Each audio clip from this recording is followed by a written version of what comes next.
think everyone's here. Thank you for joining RJ Julia Booksellers and BookHampton today for our virtual event with John Grisham. We sure are excited to have him with us today. I'm just going to give a few housekeeping details before we get started. You are muted. You will remain muted, so that's not an accident. You're going to be muted the whole time today. If you'd like your optimal viewing, you want to be in speaker view.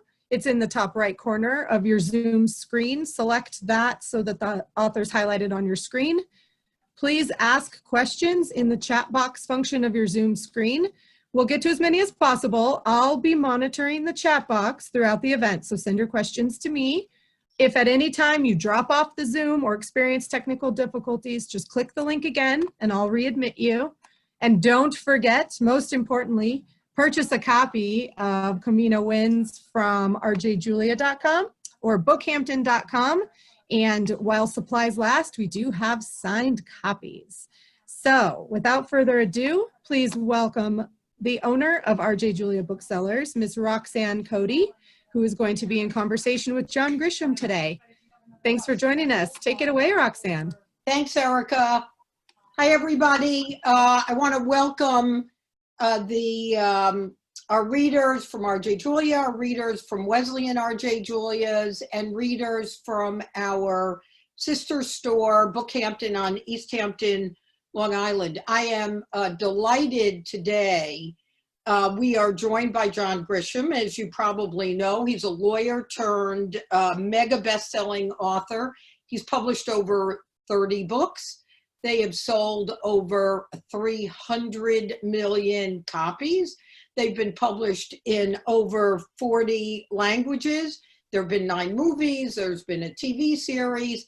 And we'll talk about that. And we'll talk about his absolutely fabulous new book called Camino Wind, which is just a blast. But we'll also cover his time working construction, being an accounting major in Mississippi, his being an activist, and of course his work as the local Little League commissioner in Virginia. So we've got a lot to cover. John, welcome. Oh, we're also going to be broadcasting this for our podcast, Just the Right Book. So there'll be tons and tons of people. John, welcome to all of these different constituents. Hey, Roxanne, happy to be here. Good seeing you again. Yeah, it's lovely to see you. John, how are you and your family in this environment? Well, we're fine. Nobody's sick. We've been lucky. We live in Central Virginia in Charlottesville, and it's a university town. People have taken it very seriously.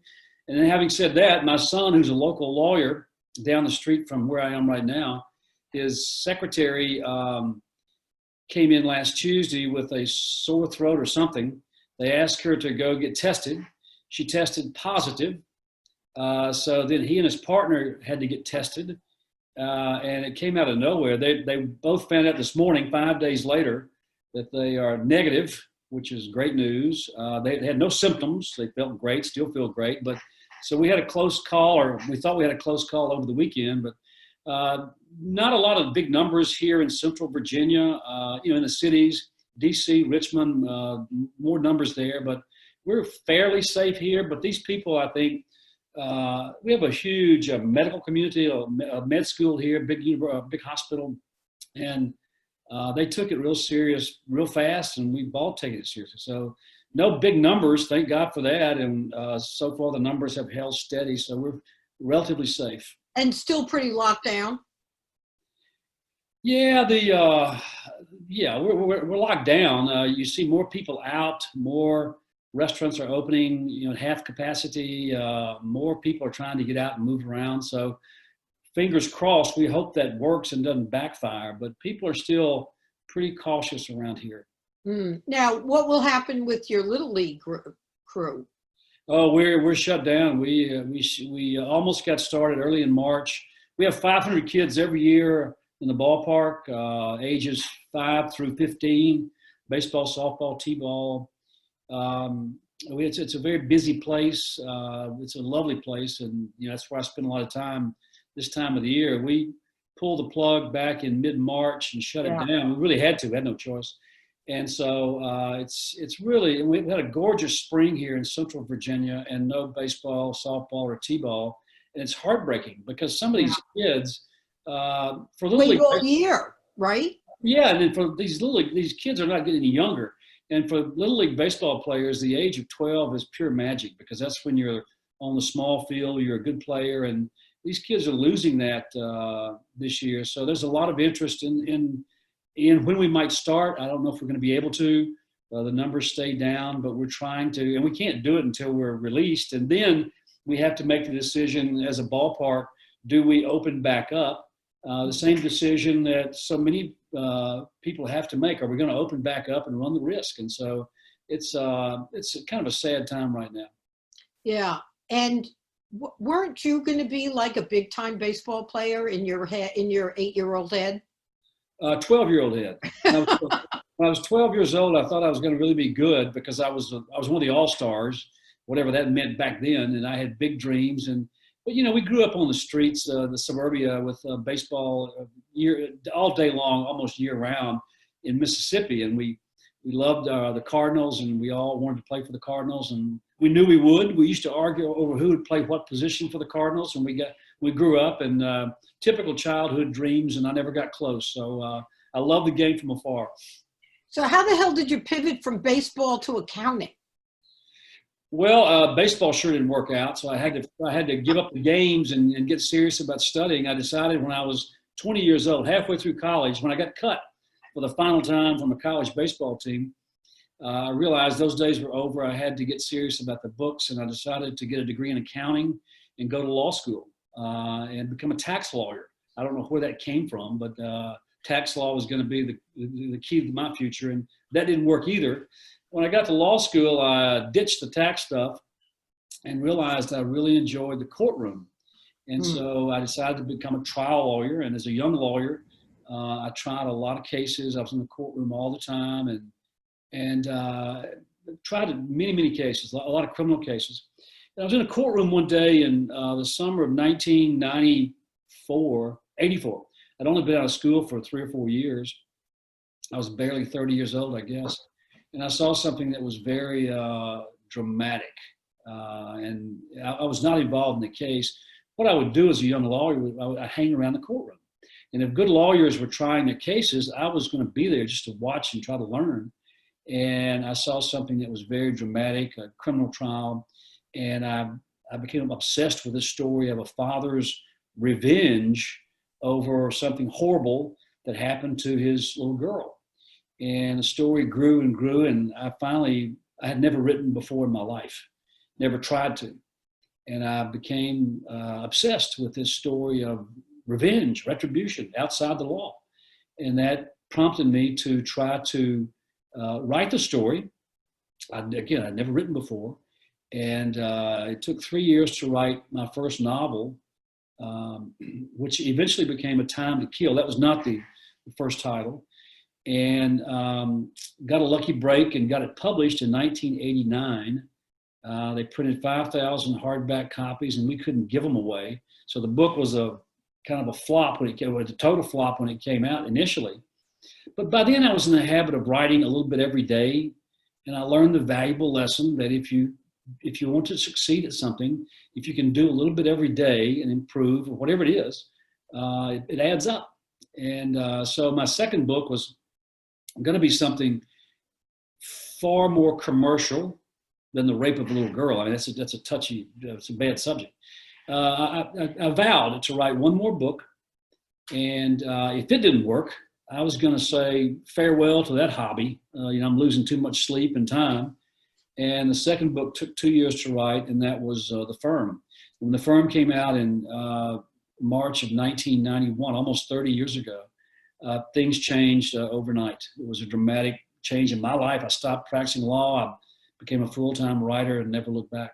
So John, one of the things I was thinking about when I thought about the difference between A Time to Kill and The Firm, and I love A Time to Kill, and it made me think about this kind of funny thing that drives one book to succeed and another not. When you look back on it, now obviously Time to Kill started with a pretty tough subject, as you said, the rape of a young kid, but it had all the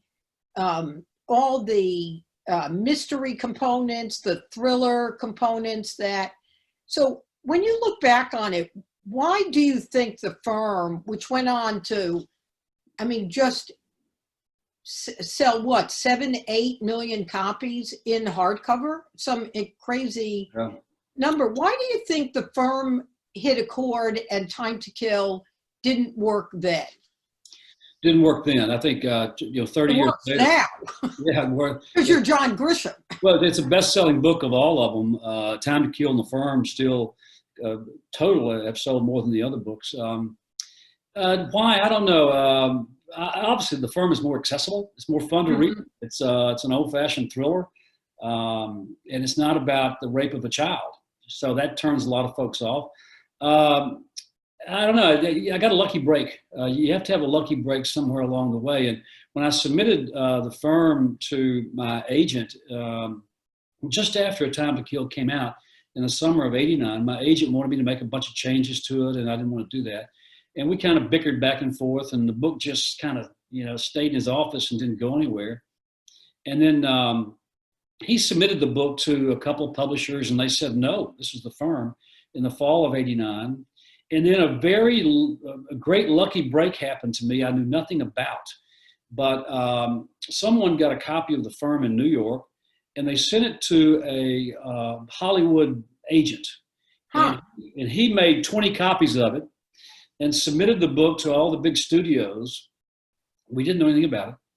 And he got kind of nervous when they started making offers. And so the first phone call I got was early in 1990 on a Sunday morning.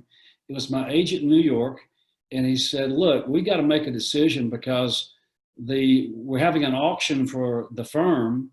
And we're down to Paramount Pictures, Universal Pictures, and Disney Touchstone for the movie rights. And I said, well, good morning to you. What happened to the book rights? And he said, we'll talk about that later.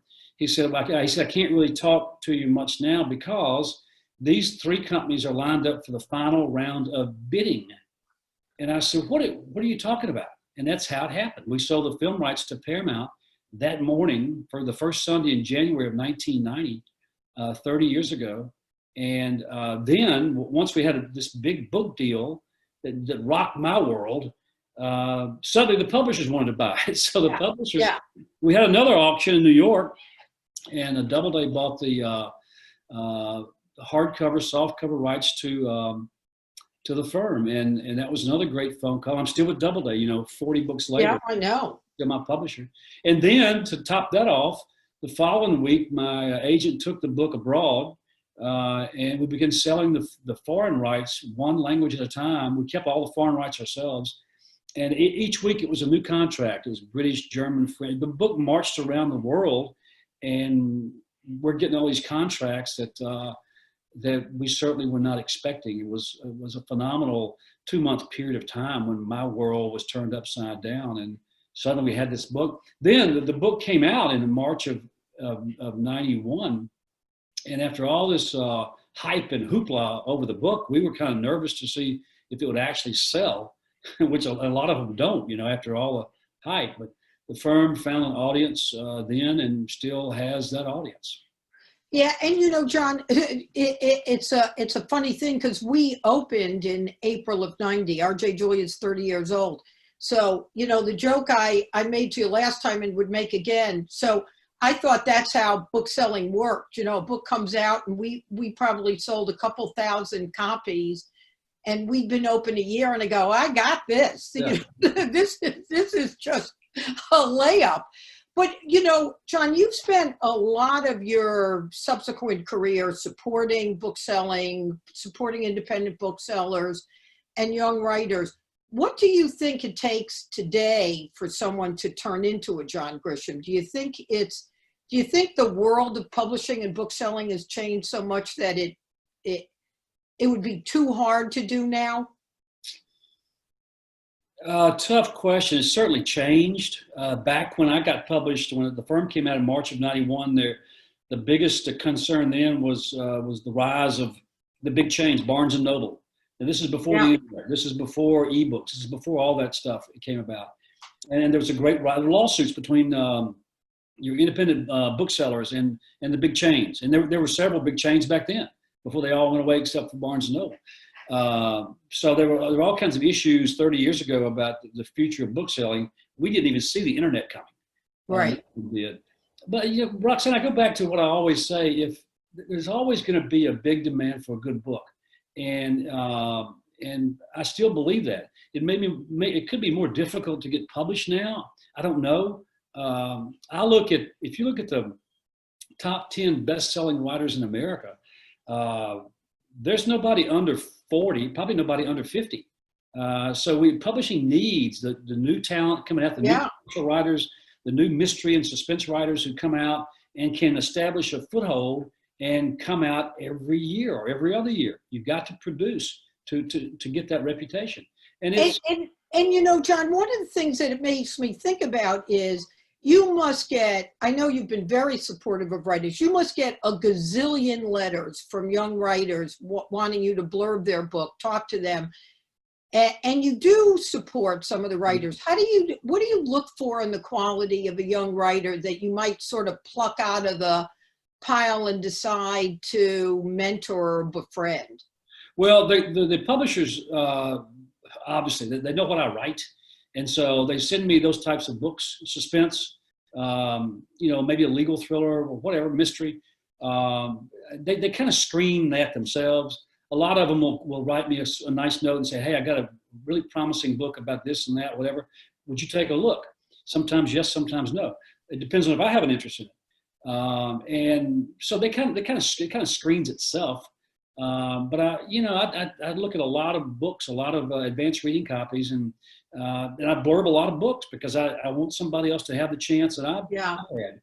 And we're always looking for, again, this is an aging list of best-selling authors, and we need the young talent and it's always going to be a market for a really good commercial book, and it's going to happen. It could be more difficult today because so many bookstores have closed in the last 20 years.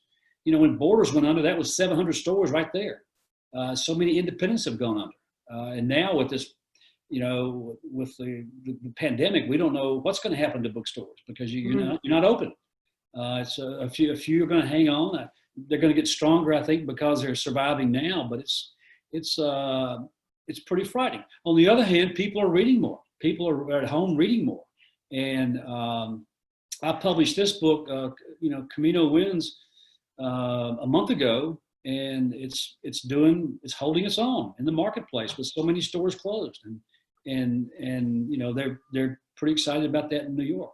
So let's talk about this good book, Camino Winds. So it's your second book with Bruce Cable, and it's absolutely the book's just a blast, John. So we have Nelson Kerr, I don't know, Kerr. Nelson Kerr. Kerr. He apparently is a victim of Hurricane Leo, but then it's looking like he's might have been a victim of a murder. The clue might be in his missing yet unpublished book, and from there the fun begins. So I've got a couple of questions in this book. One is, your bookseller Bruce is a pretty hard partying, drinking, slightly scoundrelly guy. Now, that isn't the way most of us who are independent booksellers think of ourselves. How'd you come up with this type of bookseller, John? Well, I swear he's totally fictional. Yeah. He's not based on anybody. Has nothing to do with Richard? Oh, no, not Richard Howarth at Square Books. No, I've never met any bookseller like Bruce Cable. But he stumbled across a treasure trove of first editions when his father died. And he was in the house just after his father died. And he was kind of drifting. He had dropped out of college, and he loved reading and loved writing, loved writers. And he stumbled across these books, and he kept thinking, well, maybe I could do something with these now that I've kind of stolen from my father's estate. And he had the opportunity, he's hanging around a beach town, and he had the opportunity to buy a bookstore. He was looking for something to do. He got a small inheritance, and so he bought the bookstore. He was 22 years old, had no idea what he was doing, and here we go. And so he started the bookstore, and it prospered after a while, and he became, a serious collector of first editions above the table, and some rare copies under the table. And he was known in law enforcement. The FBI knew that he was one of a handful of dealers in the country who would dabble in the black market. So he's kind of a roguish character, but Yeah. he sure is fun. He's a black, and you obviously know so much about the business. So as a bookseller, it's fun to read about it. And if you don't know about it, it's a fun way to learn about it. So I don't want to give away too much, but nursing homes become a bit of a problem in this book, which is ironic given the pandemic and what's being discovered about nursing homes. What got you interested in nursing homes as having such a key role in the book? The plot's totally fictional, and I was looking for some way to some scandal that I could fictionalize and relate it to books. And our hero, Nelson Kerr, who's a writer, who's published 3 or 4 books. He's a best-selling author, former lawyer. And once we realized he's been murdered in the middle of a hurricane, when the police have no interest in, another crime. Yeah, they're pretty casual. They're very casual about that. So it becomes an old-fashioned whodunit. Yeah. With Bruce and a couple of sidekicks, like playing Sherlock Holmes, trying to find out who would kill our buddy Nelson Kerr and why. And it goes back to a manuscript he's working on, and it's about the nursing home industry, and that's where the real scandal, the drugs, all that kind of stuff, that we can't give away too much of the plot here right now. No, we don't want to do that, John, because everybody's got to read this book. There isn't anybody who wouldn't love it. Has it been picked up for a movie or a TV series? We're not selling the film rights yet to Camino. Camino Island was the first book 3 years ago. Camino Winds, there's a second one now. There'll be a third one probably in a couple of years. I don't want to do a movie, not that we're doing movies anymore, but I don't want to deal with film people until I can see the end of the series. Yeah. And that way I don't want somebody else trying to create something I'm trying to create. So no, there's no movie talk yet. Yeah. So, John, one of the, but we've got a bunch of readers' questions, but when we talked 3 years ago, when you were at RJ Julia and you were on the podcast before, you shared with all of us just how damn disciplined you are about writing books. Like you said, then January 1st, you start a legal thriller, and by June you hand it in, and then in between you're writing young adult books and you're starting the Camino series. And I re-listened to that interview, and one of the things that it made me wonder about, so you turned 65 in February, like almost a grown-up. Mm-hmm. We're in the middle of a pandemic, you're quarantined. Have either of those things, you could be just sitting back, right? Probably these 300 million books turn into money somewhere along the way. Have either of these events, the birthday of the pandemic, change how you think about your career, your time, what matters to you? Any of that shift? No, it's given me more time to do what I enjoy. That's to write. I'm almost finished with the next book. I start January the 1st of every year and try to finish by July the 1st. But I've had so much. I couldn't travel. I can't travel now. So I was supposed to go to 3 or 4 book festivals. One was in Europe. Mm-hmm. I kind of budget that in my time. So I've had nothing to do but write. So the next book is going to be very thick, which is not always a good thing. It'll be set in Ford County, Mississippi, where I got started, and it's going to be a suspenseful book involving the same characters, and I'm almost finished with it because I'm ahead of schedule. So no, I really haven't. I really haven't slowed down. I've found it difficult to read more because I get distracted when I'm not writing. It also is, my wife and I've also looked around and realized that, there are a lot of ways to help people, and we really enjoy doing that. And so we're pretty active with groups trying to feed hungry kids. I mean, the number of hungry kids is going up in this country weekly because of the hard economic times. And so we're very active with groups like that. I think among the things that daily break our hearts that we watch are those endless lines of cars for hours and hours waiting for food. Right. It seems to be getting a little bit better. Are you seeing with your work that there's a better distribution process getting in place? We're okay here, but I see the same news reports you do that, there are some real trouble spots, but we're okay here. There's plenty of food. Food banks are full. We're volunteering there and helping out there.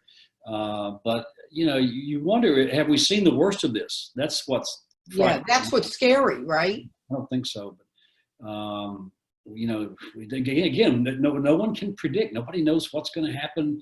All the scientists and experts and doctors are not sure where this thing is going. And the idea that we kind of take our foot off the gas now off the brake now and hit the gas and start opening things up is pretty frightening.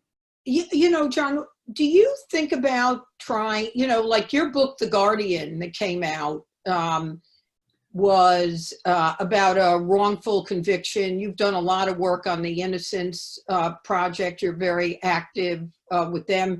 You were a legislator in Mississippi for 7 years. 7 years, yeah. 7 years.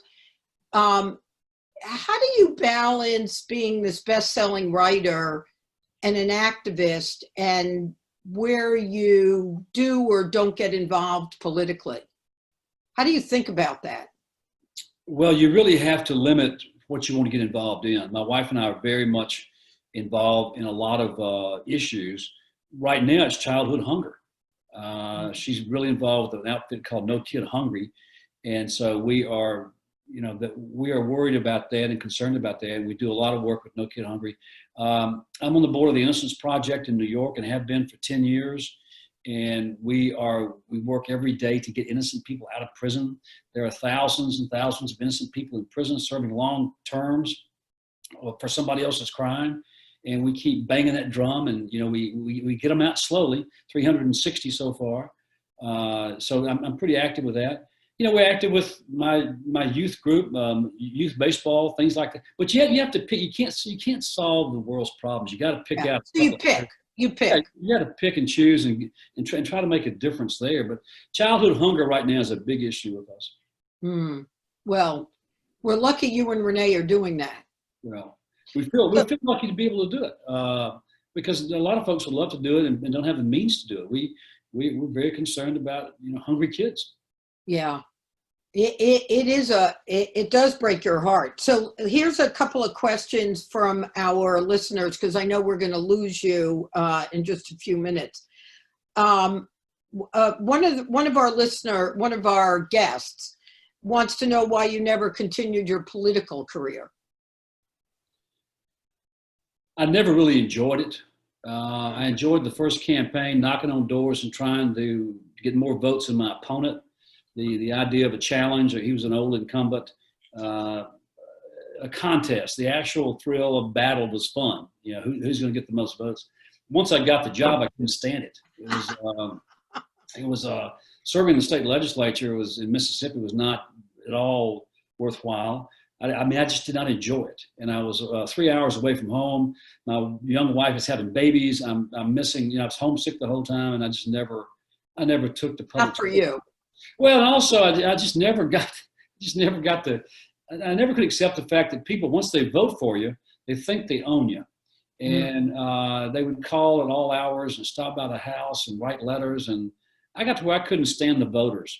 And so that's not good. When you're a politician and you don't like the voters, it's time to get out of politics. That's not good, John. It's definitely not good. So what other legal crime fiction do you like, and by whom?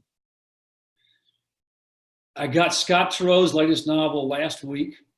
Scott inspired me immensely in 1987 when Presumed Innocent came out, his first big book, his first novel. He was a big firm lawyer in Chicago, and he turned the world upside down with that book. Big book, big movie, and that was wildly inspirational for me. I was almost finished with The Time to Kill, and struggling to get finished, and not sure I wanted to finish it. And Scott was a big inspiration. Yeah, I read a lot of other lawyers who write. I enjoy mystery. I enjoy suspense. I enjoy John Le Carre is one of my favorite all-time writers. I read all of his books. So yeah, I'm all over the map, but I do love suspense. Yeah, and which one of our guests want to know which one of those books behind you is your favorite? I'm not even sure what's back there. I'm not even sure. I don't want to turn around and look. Okay. Yeah, that's probably not a good idea. One other question that I was thinking about: what got you writing YA books? It happened with one conversation about 10 years ago. My daughter was a brand new school teacher, a 5th grade teacher. And she was talking about she was emphasizing reading. And she asked me if I could write suspense for kids. She said, I'm having a hard time finding, there are all kinds of kids' books, mystery and fantasy, whatever. But she said, I'm having a hard time finding good suspense for kids. And that was where the idea was born, about this 13-year-old kid who thinks he's a lawyer because both of his parents are lawyers. And so he dreams of being a lawyer. And that was Theodore Boone. And that was how the series was created, a conversation with my daughter. And kids love it. It's been very popular. I'm trying to get the story now for number 8. I've written 7, and they've done well.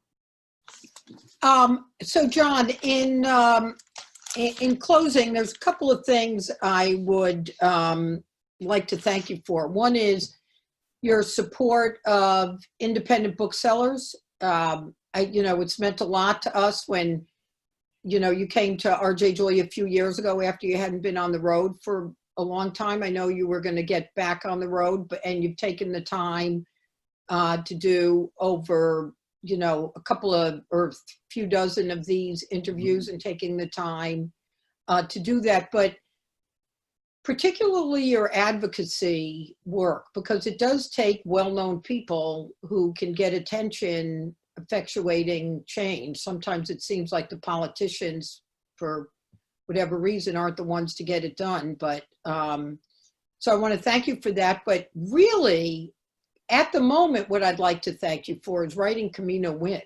I want to remind everybody to buy it, give it as a Father's Day present, a belated Mother's Day present, it's just so much fun. It's the classic, can't put it down. And I hope you have fun touring around, talking about it. One of these days we'll be back on the real road and have a lot of fun. I can't wait to come see you again. Yeah, John, thanks so much for your time. Thanks all of you for joining us. Thank you. Can't wait to see you live and in person. Take care. Bye-bye.